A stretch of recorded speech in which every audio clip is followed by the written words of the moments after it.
လူတွေကကံကိုလက်မြောက်အရှုံးပေးနေကြတာကံဟာလက်မြောက်ပြီးအရှုံးပေးเสียမလိုဘူးလူဆိုတာပုရုဇဉ်ဆိုတာကောင်းတာလဲလုံးမိတာပဲမကောင်းတာလဲလုံးမိတာပဲအဲ့တော့မကောင်းတာတွေလုံးမိပြီးလို့ရှိရင်လည်းတစ်သက်လုံးအရှုံးပေးရမှာလားဆိုတော့မဟုတ်ဘူးအဲ့ဒီကံတရားတွေကလွတ်မြောက်တဲ့နိလန်းတွေရှိတယ်တဲ့ဆိုပါတော့အကုသိုလ်တစ်ခုလှုပ်ထားမိပြီပြင်လို့မရတဲ့အကုသိုလ်ဆိုတာမရှိဘူးနော်ပြင်လို့မရတာအကုသိုလ်ဆိုတာမရှိဘူးဒေဝရကြီးကအမြင့်ဆုံးအကုသိုလ်ကံကိုသူကျူးလွန်ထားတယ်ဘုရားနဲ့ပတ်သက်တဲ့လောဟိတုပ္ပါဒကတို့သံဃာနဲ့ပတ်သက်တဲ့သံဃဗေဒကတို့ဆိုဒီပြစ်မှုကြီးတွေတစ်ခုမကနှစ်ခုကျူးလွန်တယ်ဒေဝရနဲ့ပတ်သက်ပြီးမြတ်စွာဘုရားကဗျာဒိတ်ပေးတယ်ဗာပေးတယ်အာပါယီကောနေရီယီကောဒေဝတ္တတောဒေဝရတ်ကအပေရောက်မှာပဲငရဲကြမှာပဲဟောငရဲကြမှာပဲ definitely ပြောတယ်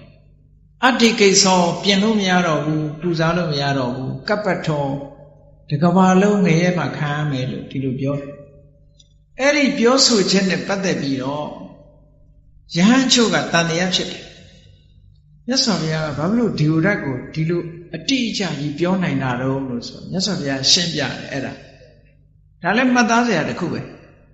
မြတ်စွာဘုရားဘယ်လိုရှင်းပြတော့လို့ဆိုတော့ဒီဝဋ္ဌရဲ့တဏ္ဍမှာတဲ့အဖျားလေးလောက်စာထဲမှာတော့သားမီးပြားလို့ပြောတယ်ကဲနားလည်အောင်လို့အဖျားကလေးနောက်ထောက်ပြစရာနေရာကလေးအဖျားဆိုတာတီးတီးလေးဟုတ်တယ်မလားအဖျားကလေးလောက်ထောက်ပြစရာနေရာလေးမှာတောင်ကုသိုလ်ဖြူစင်တဲ့သဘာဝတရားတွေမကြံတော့ဘူးတဲ့အဲ့ဒါလောက်မကြံလို့ငါဗျာဒီလိုဟောတာအကယ်၍အဖျားကလေးလောက်ထောက်ပြစရာကုသိုလ်လေးကြံနေသေးတယ်ဆိုရင်ငါဒီစကားမပြောဘူးဆိုကြည်ဒေဝရတ်မှာကုသိုလ်တွေကလုံးဝကုန်သွားတဲ့အဓိပ္ပာယ်မျိုးမြတ်စွာဘုရားပြောတယ်နော်အဲ့ဒီပုဂ္ဂိုလ်မျိုးမှာငရဲကြမှာလို့အတိအကျပြောရတယ်ကျန်တဲ့ပုဂ္ဂိုလ်တွေငရဲကြမှာလို့အတိအကျပြောလို့မရဘူးမြတ်စွာဘုရားရဲ့ဒေသနာတော်ကအကြည့်ဟောပုံချင်းမတူဘူးမြတ်စွာဘုရားကပါဏာတိပါဒနဲ့ပတ်သက်ပြီးတော့နိခန္ဓနန္ဒဗုဒ္ဓကြီးကဟောတယ်ပါဏာတိပါဒအမှုပြုတဲ့ပုဂ္ဂိုလ်အလုံးဟာငရဲကြတယ်လို့ဒီလိုဟောတယ်သူမြတ်စွာဘုရားကအဲ့လိုမဟောဘူးဟောပုံချင်းတစ်ခုတူမတူစဉ်းစားကြည့်သူဟောတာကပါဏာတိပါဒလုတ်သူအလုံးသည်ငရဲ၌ဖြစ်သည်ငရဲကြသည်ဒီလိုဟောတယ်နိဂန္ဓဗုဒ္ဓမြတ်စွာအဲ့လိုမဟောဘူးပါဏာတိပါဒောနိရယသံဝတ္တိကောပါဏာတိပါဒအမှုသည်ငရဲ၌ဖြစ်စေနိုင်တယ်ဒီမှုကိုပြောတာလားငရဲမှာဖြစ်မယ်ဖြစ်ရမယ်လို့မပြောဘူးနော်အကုသိုလ်မှုပြုရင်ငရဲကြမယ်လို့မပြောဘူးဒီဟာကငရဲကိုကြစေနိုင်တယ်လို့ပြောတာစကားချင်းမတူဘူးငရဲ၌ဖြစ်စေနိုင်တယ်ဆိုတဲ့စကားကိုပြောတေချာပေါက်ကြမယ်လို့ပြောတာမဟုတ်ဘူးသို့တော့သူအကျိုးပေးရင်ငရဲကြဖို့ရှိတယ်မကောင်းတဲ့အကျိုးကိုပေးမယ်ဆိုတာဒါပြောတာဒါပေမဲ့လူတယောက်ကိုကြည့်ပြီးတော့ဒီလူကငရဲကိုသွားမှာဆိုတာဒေဝရတ်တယောက်ပဲပြောအဲ့ဒီမှာသင်္ခါဓမ္မတုံမှာဆိုရင်မြတ်စွာဘုရားဟောထားတာရှိတယ်အကုသိုလ်ကလွတ်ရလွတ်နည်းတွေရှိတယ်ပုရုဇဉ်ဆိုတာမကောင်းတဲ့အမှုတွေပြုမိတတ်ကြတယ်ပြုမိတဲ့အပေါ်မှာသောကတွေဖြစ်ပြီးတော့စိုးရိမ်စိတ်တွေဝင်ပြီးတော့နှလုံးမသာမယာမှုတွေဖြစ်ဖို့မလိုဘူးဘာလို့อ่ะကိုလုံးတဲ့အလုပ်ဟာမကောင်းဘူးလို့သိရမယ်နံပါတ်1မှားတယ်လို့မြင်ပြီးတော့မှားချောင်းဖွင့်ဟကိုမိတ်ဆွေတွေဖြစ်စေဆရာထာမှာဖြစ်စေမှားချောင်းဝန်ခံပြီးတော့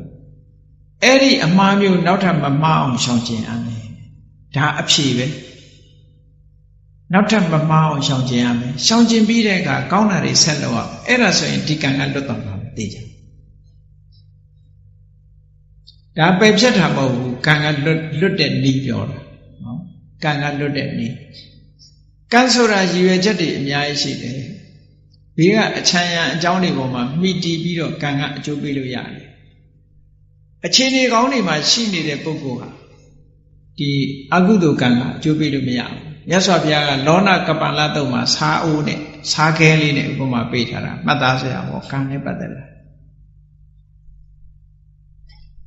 စားခဲလေးတစ်ခဲကိုတောက်ရီခွက်ထဲထည့်လိုက်ရင်တောက်မဖြစ်အောင်ငမ်းပါပဲဒါပေမဲ့အဲ့ဒီပမာဏစားခဲကိုရေကန်နဲ့ထည့်လိုက်မြစ်ထဲထည့်လိုက်ပျောက်သွားမှာပဲအဲ့ဒီအခြေအနေကဘာလို့ဆိုရင်လူတွေမှာတယောက်နဲ့တယောက် quality မတူဘူးလို့ဆိုလို့အခြေအနေချင်းမတူအေးလောကလူသားတွေလက်တွေ့ဘဝမှာလည်းဒီတိုင်းပဲလေပတ်စံရှိတဲ့လူအပြစ်ခံကြမှာခံရတာလေအကြီးကဲနဲ့လူကြီးနဲ့သိတဲ့လူအပြစ်ခံကြမှာခံရပြင်းမှုကျူးလွန်တောင်မှ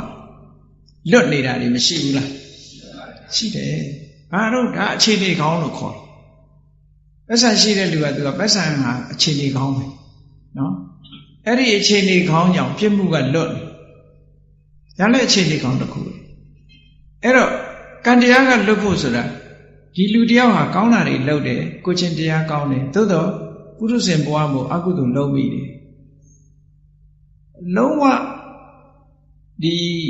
အခြေအနေမကောင်းတဲ့လူတယောက်ကုသိုလ်အကုသိုလ်လုပ်လို့အကုသိုလ်အကျိုးခံရတာနဲ့ခုနကသီလသမာဓိပညာအခြေအနေကောင်းရှိရဲ့တန်းနဲ့အကုသိုလ်လုပ်မိလို့အကုသိုလ်ခံရတဲ့လူဆိုတာမတူဘူးသီလသမာဓိဆိုတဲ့အခြေအနေကောင်းရှိတဲ့ပုဂ္ဂိုလ်ကအကုသိုလ်လုပ်မိအောင်အဲ့ဒီအကုသိုလ်ဟာသူ့အတွက်မှာပြေပြောက်သွားတယ်လို့ဖြစ်တယ်ကောင်းတဲ့တွေကလွှမ်းမိုးခုနမကောင်းတာတွေတက်တက်လုပ်တဲ့အခြေခံမကောင်းတဲ့ပုဂ္ဂိုလ်ကြတော့ခံလေရောပဲအဲ့ဒါပို့ပြီးတော့ခံဒီလိုရှိတယ်လောကသဘာဝမှာလည်းဒီတိုင်းပဲအေးဒါကြောင့်မို့လို့ကံတရားဆိုတာကိုကအရှုံးပေးရမယ်ဟာမဟုတ်ဘူးကိုကပြုပြင်ရမယ်အရာသာဖြစ်တယ်ကောင်းတဲ့အရာကိုမကောင်းတဲ့အရာနဲ့မကောင်းတဲ့အရာကိုအစားထိုးရမကောင်းတာနဲ့ကောင်းတာကိုဖယ်ရှားပြရမယ်ကံရဲ့သဘာဝကိုနားလည်လာပြီဆိုရင်ဘဝဟာဒီကံတွေရဲ့အကျိုးကိုကြည့်ပြီးတော့မကောင်းတဲ့ကံတွေကိုရှောင်ရှားလို့ကောင်းတဲ့ကံတွေကိုကြိုးစားလုပ်ကိုင်သွားမယ်ဆိုရင်တန်တရားမှာပျော်ခြင်းလည်းပဲကောင်းတဲ့ဘဝမှာပဲနေရမှာပဲနော်နိဗ္ဗာန်မရခြင်းသေးဘူးဆိုလို့ရှိရင်တန်တရားမှာကောင်းတဲ့ဘဝကနေကောင်းတဲ့ဘဝကူးပြီးတော့သွားလို့ရတာပဲအကယ်၍တန်တရားဘဝကြီးကိုညှိငွေပါပြီဖြစ်ဖို့နာသေးဒီဒုက္ခကြီးတွေကိုမလိုချင်တော့ဘူးလို့ဆိုလို့ရှိရင်လည်းကောင်းတာတွေလုပ်ရင်းကနေပြီးတော့ကောင်းတဲ့ကံရောမကောင်းတဲ့ကံရောဖယ်ရှားပြစ်လိုက်ပြီဆိုတဲ့အချိန်မှာကိလေသာတွေဖယ်ရှားပြစ်လိုက်လို့ကောင်းတဲ့ကံကလည်းအကျိုးပေးလို့မရတော့ဘူးမကောင်းတဲ့ကံတွေကလည်းအကျိုးပေးလို့မရတော့ဘူးဆိုလို့ရှိရင်တော့ဒါနိဗ္ဗာန်ချမ်းသာကိုရသွားကြမှာပဲဒါကြောင့်မို့ကမ္မပစ္စယောကံနဲ့ပတ်သက်ပြီးတော့စနစ်တကျနားလည်ပြီးတော့ဘုရားမြတ်စွာဟောကြားတော်မူခဲ့တဲ့ပဋ္ဌာန်းမြတ်ဒေသနာတော်မှာလာတဲ့ကမ္မပစ္စယောသုတ်တန်ဒေသနာတော်တွေမှာလာတဲ့ကံအကြောင်းဒီနှစ်ခုကိုနားလည်ပြီးတဲ့အခါကျလို့ရှိရင်မိမိတို့ဘဝမှာရှောင်ရံကံနဲ့ဆောင်ရံကံဒီမျိုးကိုကွယ်ကွယ်ကျော်ပြနားလည်လို့ကောင်းတဲ့ကံတွေကိုပြုစုအားထုတ်ခြင်းဖြင့်ကောင်းတဲ့ကံရောမကောင်းတဲ့ကံတွေရောအလုံးကံအလုံးကလွတ်မြောက်ဖို့ရအတွက်ကိလေသာတွေကိုဖယ်ရှားပြီးတော့ဒီကောင်းတဲ့ကံတွေရဲ့အကျိုးကိုခံစားလို့ကိလေသာတွေကိုလုံးဝဖယ်ရှားပြစ်လိုက်ခြင်းဖြင့်တန်တရားဝဆင်းကလွတ်အောင်အာလုံးကျင့်ကြံကြိုးကုပ်အားထုတ်တော်မူနိုင်ကြပါစေကုန်သတည်း